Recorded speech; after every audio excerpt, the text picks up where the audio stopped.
همونطور که اشاره کردم در شب گذشته اتفاقات زیادی در اردوی تیم استقلال افتاده. یه ضربه هم اینجا از یاران استقلال میبینیم، فرصت عالی و شوت تماشایی. دوباره سانتری دروازه، همچنان ادامه میدن، خطرناک هم هست این صحنه که قاطی میکنن مدافعان استقلال با دروازه‌بانشون. البته این صحنه رو ببینیم به نظر میاد که تایلندی داشتن ادامه میدادن کارا. رحمتی به حال انگار بعدش هم به توپ میرسه. بعد اینجا حالا میبینیم که چیکار کردن تایلندی ها. بازم کارنر روی دروازه، یه ضربه سر توی دروازه.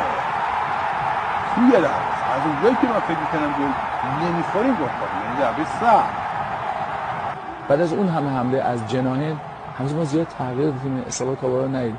بکزاده و کارایی او ببینیم با توپ چگونه خواهد بود. بعد میکنه یه شوت از راه دور میزنه و حالا اولین حرکت استقلال در نیمه دوم حرکت خوبیه. یه ضربه سر. حالا با این ضربات استقلالی ها رفته میان و تو همین 3 دقیقه 4 دقیقه به اندازه کل نیمه اول موقعیت داشتن. یه بار دیگه باز هم به سمت دروازه، حالا فرصت، یه ضربه توی دروازه گل حنیف عمرانزاده میزنه.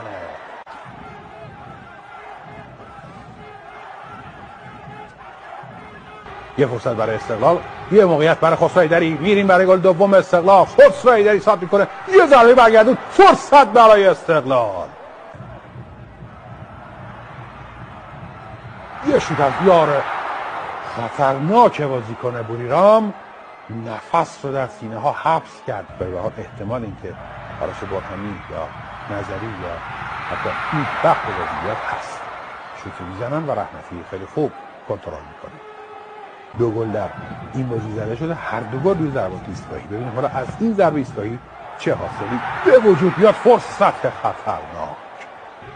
یه پاس حالا تیموریان بازی که شوت سریع است، یه شوت توی دروازه. چه گلی میزنه آقای محسن، چه گلی میزنه. شاهکار آندرانیک تیموریان در تایلند، شاهکار واقعا. آن دو جوری میزنه که دیگه شاید حتی بهترین دروازه‌بان دنیا هم نمیتونست این توپو بگیره.